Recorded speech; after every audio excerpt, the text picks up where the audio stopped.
season opened on Wednesday the 16th, and today will be my first day to get out.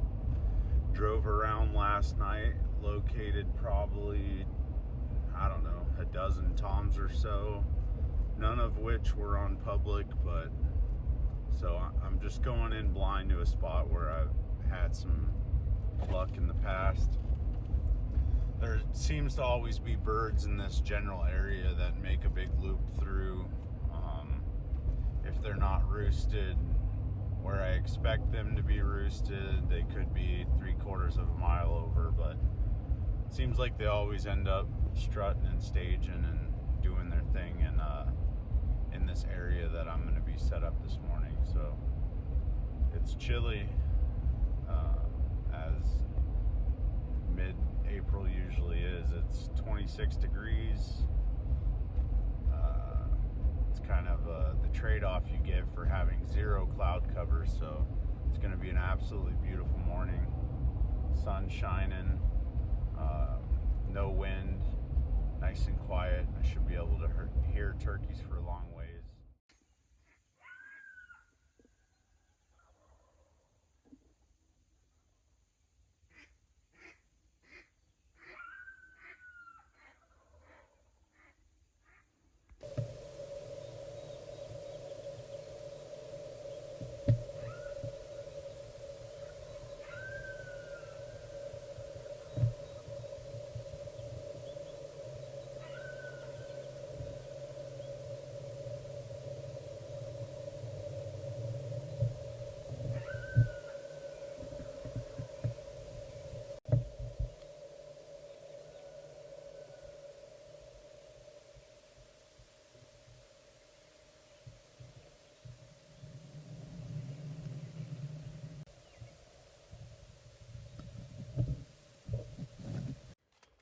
Morning, guys. Finally in the blind. Actually, I've been set up for about 30 minutes, but the birds are just starting to pitch down. I've got two birds straight across from me here, probably 200 yards. I've got 6 male birds out here. Sounds like it's a couple toms and a couple jakes in there for sure. But I crawled out the back of the blind and climbed a tree and glassed that direction. I know exactly what trees they roost in back here. Like I said, about 250 yards. So when I looked back there, there was 4 birds in the tree and 2 on the ground.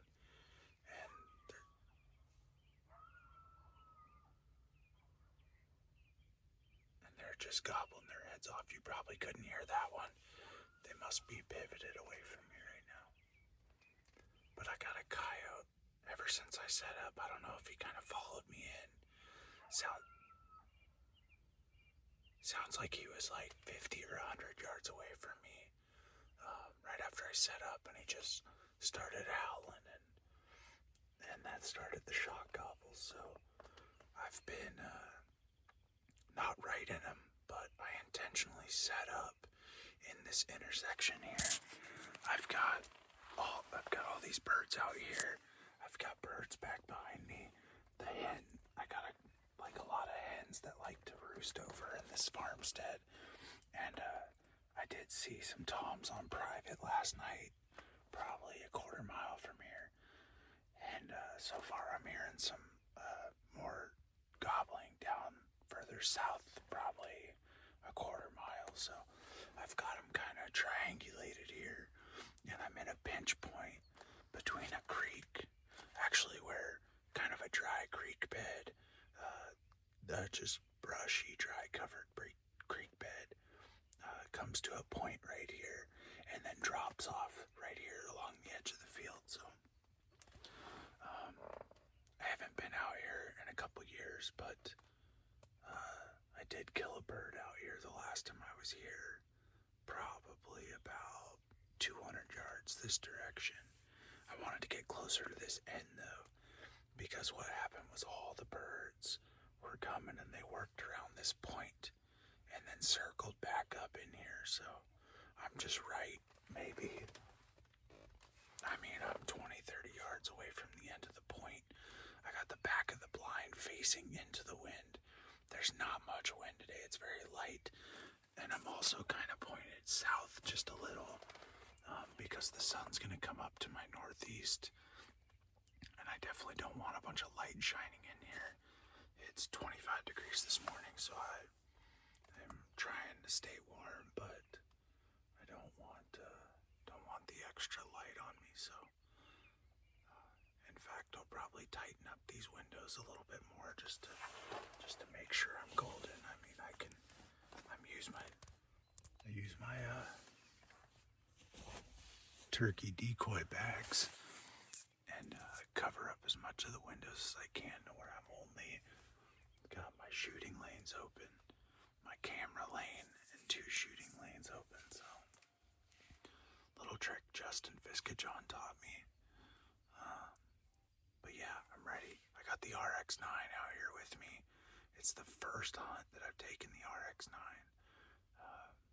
It's probably only got, I think it's got 22 arrows through it so far, but I threw on a Lone Wolf custom gear head last night for the first time with this bow shooting a broadhead, and it just drilled my target. So.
No, hold up. I wouldn't do that to you.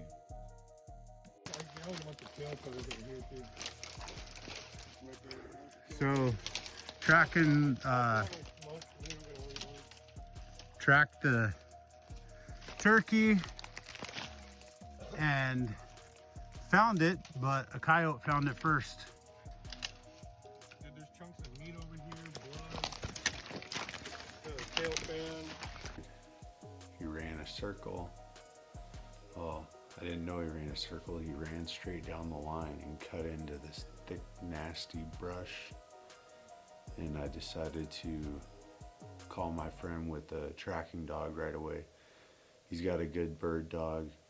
And after a couple minutes of me trying to penetrate that brush and look for this bird, I could tell it was going to be a tough task for sure.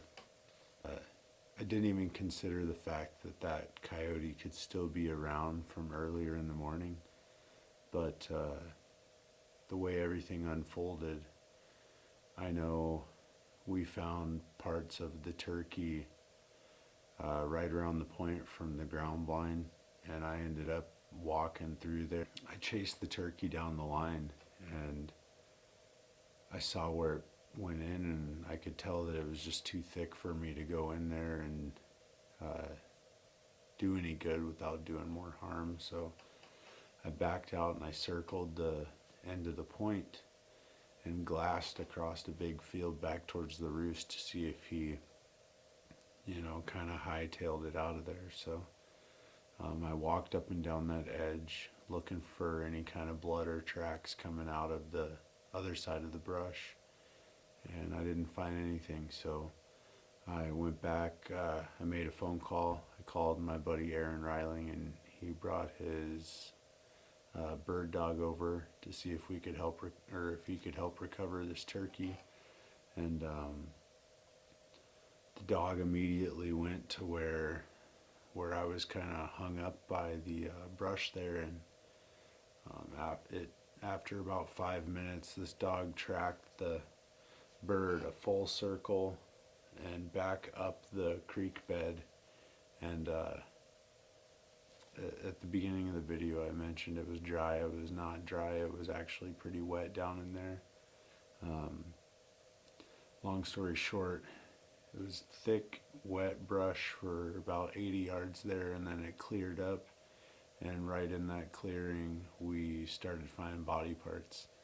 And we found a wing and a leg laying on the edge that I walked looking for tracks and blood earlier. After about an hour, we were able to recover all the fan feathers and decided that I would try to give this bird as much dignity as possible. In that moment, when we were sure that it was my bird, we notched my tag. We collected all 18 fan feathers and some secondary fan feathers, and I came home and laid them all out and got the fan to look halfway decent so that I could at least have a memory of a wild and crazy story. The recovery is one that neither of us had ever experienced, or at least anything quite like it, but it was a great hunt. Obviously the footage was exactly how you'd like it to be, as that turkey's coming in and he's just strutting his stuff and showing everything he's got for us. So I wasn't going to not punch my tag, and I wasn't going to let all that good footage go to waste. So we collected the feathers, and we were able to take this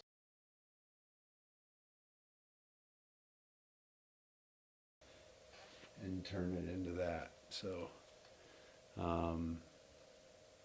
gonna be getting the boys out now that my tag's punched. I got two young boys, 8 and 10, Easton and Cannon, that want to get out and chase some turkeys. So we'll be seeing if we can get them on some birds. And I'm heading to Montana in about 2 weeks to see if I can get me a Merriam for a full body mount. I shot that Merriam there behind me, and probably 5 years ago now, I'm guessing. its fan isn't the prettiest thing either. I ended up killing him in a rainstorm. And you can catch that video right here on the channel too. So thanks for watching. If you haven't already, like and subscribe. And we'll catch you guys next time. I'm going to go make some fletchings for some trad bow arrows. Alright, see ya.